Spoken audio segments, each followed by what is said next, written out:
आओ कुछ काम करें भगवान महावीर के इस पावन वर्कशॉप में। आओ चलें कुछ पल के लिए, जर्नी ऑफ जॉय के लिए, आनंद की यात्रा भगवान महावीर की प्रयोगशाला में ही पॉसिबल है। और कहीं पर आनंद मिलने वाला नहीं है। तो एक छोटी सी बात हमने शुरू की थी, हम अपने जीवन को किस ढंग से जी रहे हैं। अभी तक ना आनंद मिला है, ना शांति मिली है। इतने समय से सामायिक भी कर रहे हैं, धर्म आराधना भी कर रहे हैं, प्रवचन भी सुन रहे हैं, और फिर भी क्या कहते हैं? मन बहुत परेशान रहता है, मन बहुत दुखी है। महावीर के बेटों का ये हाल है। फिर कब मिलेगा सुख, चैन, शांति, अमन? बड़े बड़े सेमिनार चल रहे हैं, बड़े बड़े आयोजन चल रहे हैं, बड़े बड़े योगा सेंटर चल रहे हैं, बड़ी बड़ी बातें हो रही हैं पॉजिटिविटी की। Be positive, every time be positive. लेकिन कोई भी पॉजिटिव नहीं है। कारण मार्ग का सही ज्ञान अभी मिला नहीं। अगर मिला है तो उस पे काम किया नहीं। तो कुछ बदलने का भाव है, कुछ चेंज होने का भाव है, या लकीर को पीटने का ही भाव है? लकीर पे चल रहे हैं। जब जब लकीर छूटने की बात आती है तो परेशान हो जाते। कोई नई क्रांति आती है तो उसको एक्सेप्ट नहीं करते। जब तक परिवर्तन नहीं करोगे तब तक ये शांति मिलने वाली ही नहीं है। और ये शासन परमात्मा का भरा पड़ा है इस अद्भुत आनंद और शांति से। उसको स्पर्श करो, टच करो। तो उस मार्ग की जो बात चल रही थी कि सही मार्ग का ज्ञान करने के लिए क्या करें? परमात्मा ने 2 धर्म बताए हैं, अणगार धर्म और आगार धर्म। तो ज्यादा बात आपकी ही कर ली जाए, क्योंकि आपके लिए ही संदेश हैं सारे, है ना? आपको संदेश देने के लिए ही चातुर्मासों की व्यवस्था है, और उन संदेशों में हमारा स्वयं का जागरण भी होता है। कि बहुत कभी कभार बात कहते कहते खुद को ही इतने कांटे आने लग जाते हैं, खुद की ही आंखें नम हो जाती हैं, खुद मेरे अंतर के हृदय में ही ऐसे भाव उठने लग जाते हैं कि ऐसा लगता है कि कुछ पल की दूरी रह गई है, अभी कुछ ऐसा अद्भुत घटित होने वाला है। ऐसा मेरा खुद का अनुभव है।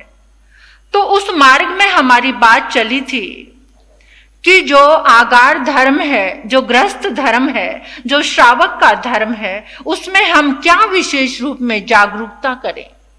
हम कुछ करना चाहते हैं लेकिन फिर भी कर नहीं पाते। कितने लोग ऐसे हैं जिन्होंने रात को संकल्प लिया होगा, सोचा होगा कि कल हम व्याख्यान में जरूर जाएंगे, लेकिन वो आ नहीं पाए।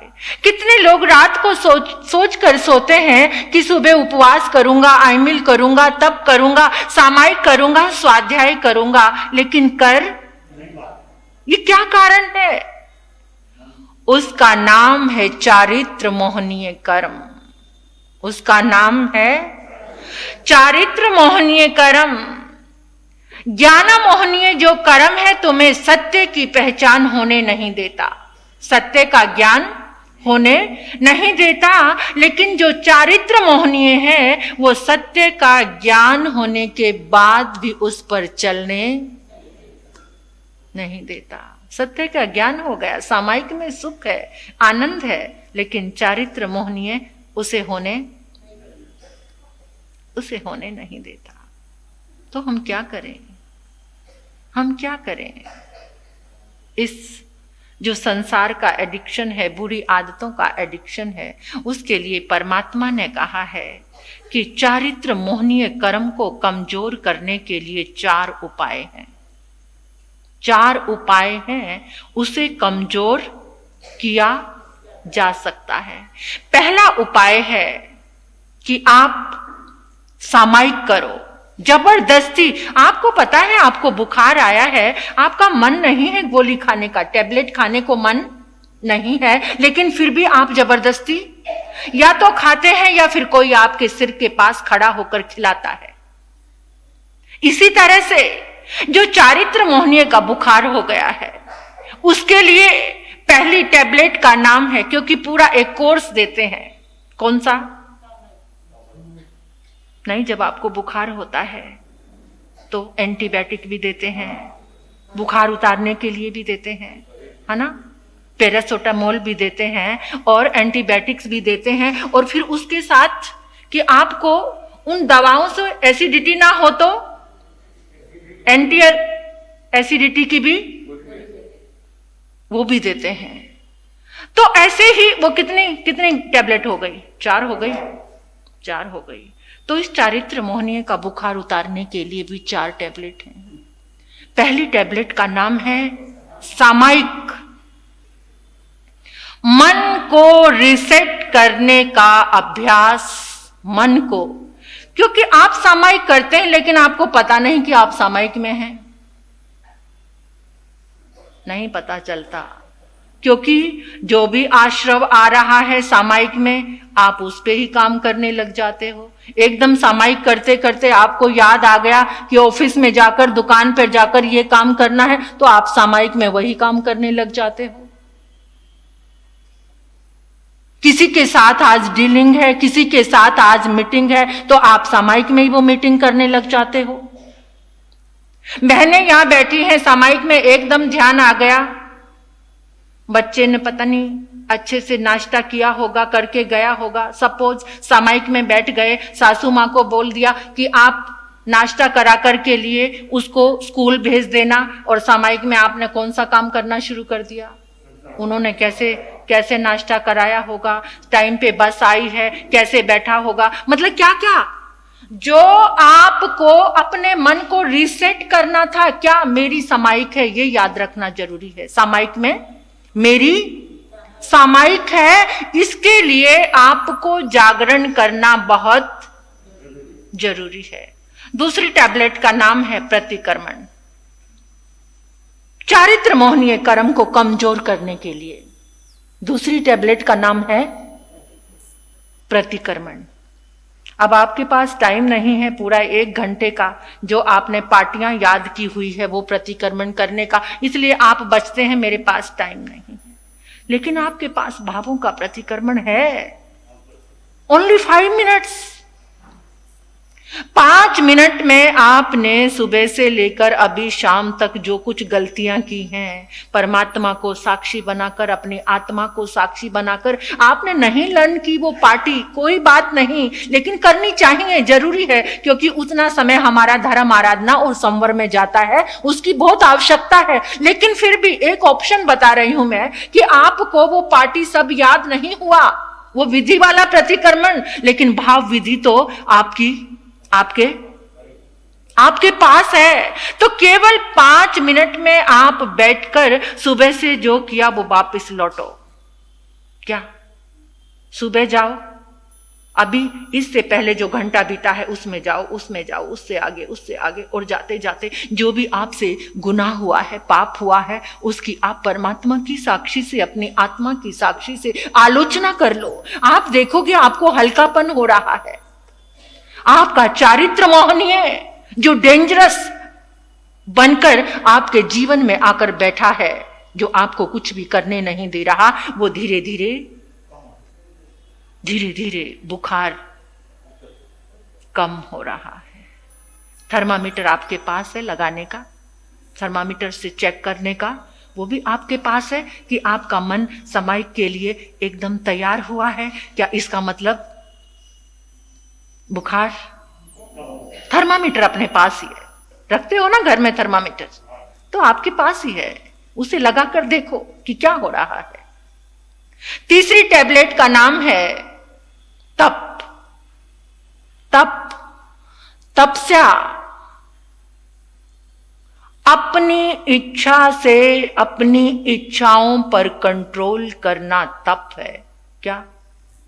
ध्यान से सुनो।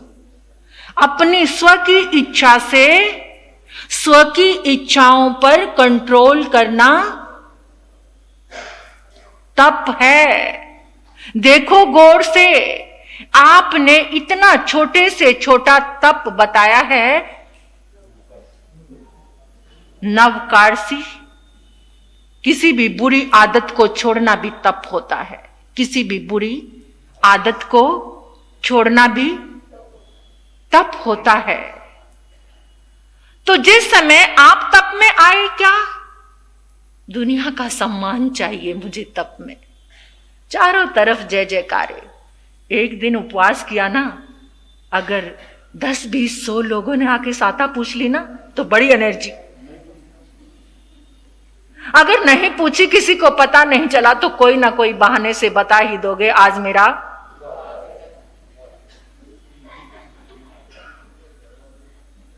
सम्मान के लिए, सत्कार के लिए, वाहवाही लूटने के लिए, दिखावे के लिए किया गया तप बुखार नहीं उतारेगा, नहीं उतरेगा। वो चरित्र मोहनीय का बुखार उतरने वाला।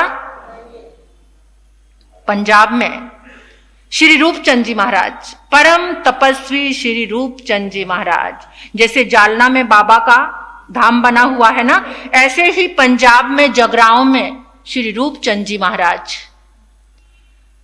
पुराने समय की बात है, कितने साल हो गए, 200 वर्ष पुराने बात है। तो वो कैसा तप किया करते थे? एक ऐसा तप किया करता था, उस तप का नाम था उनोद्री तप। उनोद्री कैसी? जैसे संत गोचरी लेकर आते, गुरुदेव को बुलाते, साहू हुजामी तारियो, साहू हुजामी तारियो। गुरुदेव आते, बैठते संतों के साथ, एक कवा रोटी का लेकर सब्जी लगाकर अपने मुंह में डाल लेते और उठ जाते। सिर्फ एक कवा। वो किसी को ये नहीं कह सकते थे कि मेरा उपवास है। वो कहते थे कि अगर उपवास के कारण मुझे वाहवाही मिली, कभी ऐसा ना हो जाए कि मेरे भीतर अहंकार का प्रवेश। इतने जागरूक थे। और एक कबाब ग्रहण करने से क्या भूख मिट गई? उत्कृष्ट उनोद्री का भाव। और भी कैसा तप करते थे वो?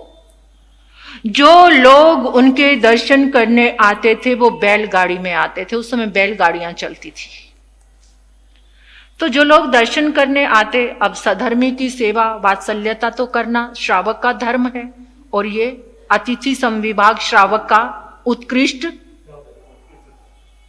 उत्कृष्ट तप है। ये 12वां व्रत है। तो जिस समय आते तो लोगों को उनको भोजन कराने के साथ साथ जो बैलगाड़ी आती थी, बैलगाड़ी को लेकर आते थे, तो बैल को भी क्या डाला जाता था? चारा डाला जाता था। गुरुदेव देखते, दर्शन की भावना लेकर लोग आ रहे हैं, लेकिन इतना आराम समारम। अब पशु को भी क्या डाला जा रहा है? उन्होंने कहा कि जो मेरे दर्शन करने आएगा, जिसके अंदर सामर्थ्य है पैदल चलकर आने की, सिर्फ पैदल चलकर ही मेरे दर्शन करने आएगा। जो बैलगाड़ी को यूज करके दर्शन करने आएगा, मैं उसको दर्शन।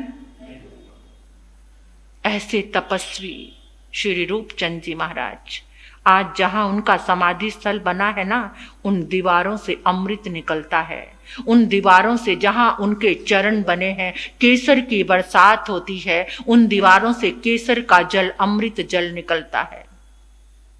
पंजाब के लोग इतने जागरूक हैं कि अपने बच्चे की जब शादी करनी होती है ना, तो गुरुदेव के समाधि स्थल पर जाते हैं। उधर से लड़की वाले आते हैं, इधर से लड़के वाले, बस जयमाला डाल करके वहीं एक हल्का सा नाश्ता वगैरह कराया और शादी करके दुल्हन को घर में ले जाते। कोई आरम समारंभ। कितने लोग, बहुत लोग करते हैं, ऐसी बात नहीं है, लेकिन कितने लोग ऐसा गुरुदेव का, वो आज तक भी उनके आदेश में, उनकी आज्ञा में चल रहे हैं।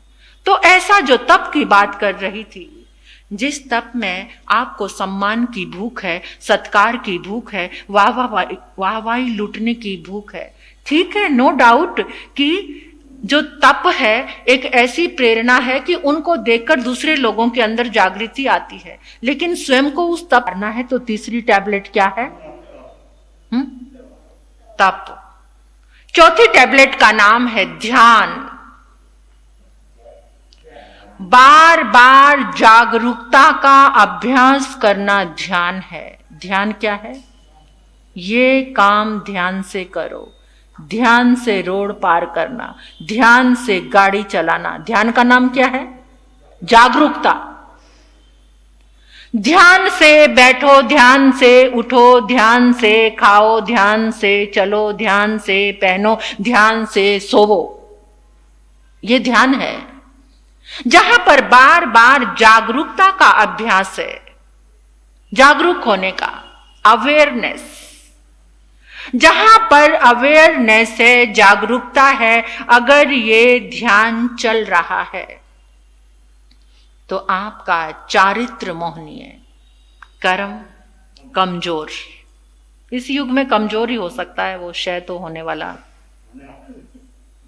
प्रभाव है काल का, हमारी मनोस्थितियों का, वातावरण का, परिस्थितियों का, सारी चीजें काउंट है उसमें। लेकिन फिर भी जैसे शरीर को कमजोर करते हो ना, जब कितना वेट बढ़ जाता है, थोड़ा सा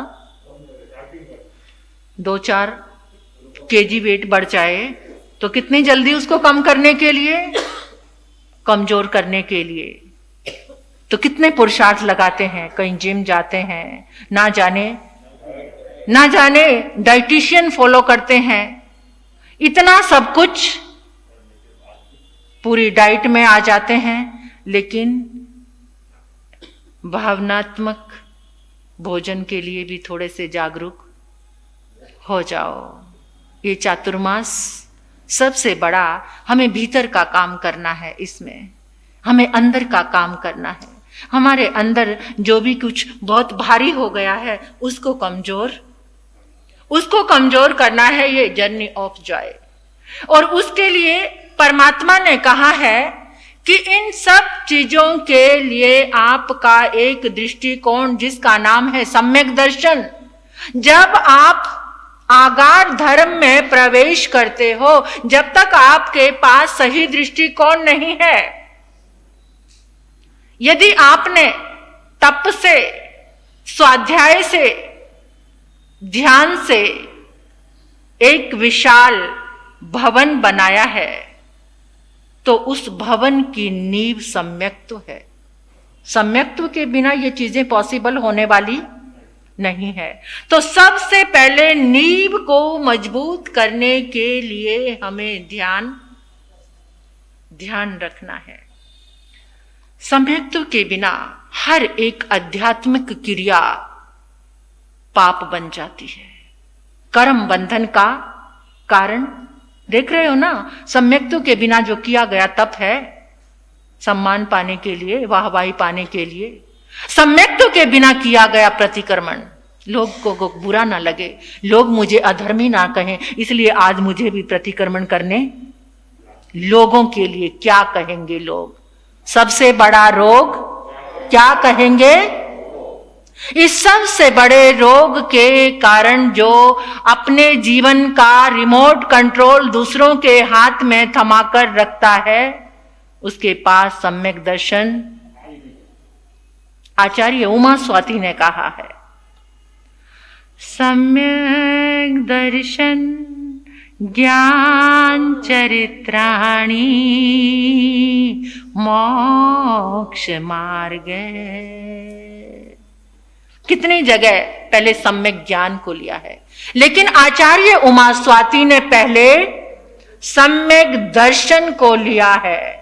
कि जब तुम्हारी दृष्टि पॉजिटिव हो जाती है, जब तुम्हारी दृष्टि जागरूक हो जाती है, जब तुम्हारी दृष्टि सम्यक हो जाती, तुम सही चीज को देखने, जानने, पहचानने वाले बन जाते हो, तुम्हारा ज्ञान तुम्हें तारने वाला बन जाता है। सम्यक दर्शन की कमी में, सही दृष्टि के बिना, आपको सबको मेरी बात समझ आ रही है?